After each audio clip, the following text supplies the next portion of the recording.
My client's tenant did an illegal lockout, and the caregiver contacted me to get his personal belongings. Now, my client has no idea this is happening because he's out of country dealing with a personal family emergency. So I'm trying to mediate and solve the situation. Yesterday, I instructed the caregiver to prepare a written list of every item he had at the property, as much as he could remember. Tools, clothing, personal belongings. And the reason for this is really simple. It needs to be documented, and the tenant needs to acknowledge that these items exist and that they are being returned to him. But then something really interesting happened. Yesterday, the tenant actually messaged me to tell me that she had fired her caretaker for not completing her move.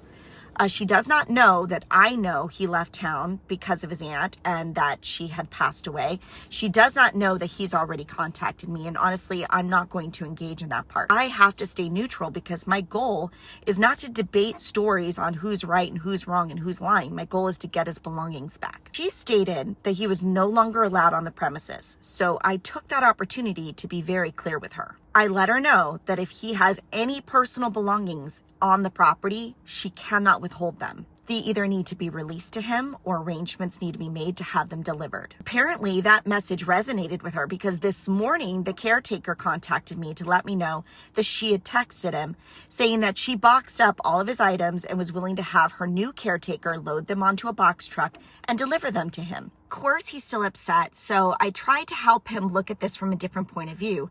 I said, if she's willing to foot the expense of having your items delivered, that saves you the time, the money, and the energy of having to do it. And when he heard it that way, he's like, okay, that makes a lot more sense, and I actually think that's better for me. But here's the other problem that we were having.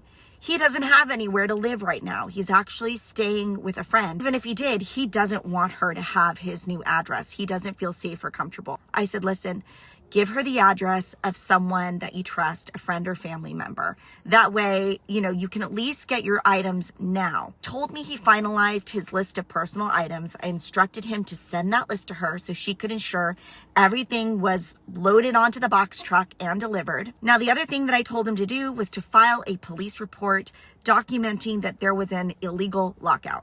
Once he has his property, he can pursue whatever legal action he feels is appropriate, especially if anything is missing or damaged.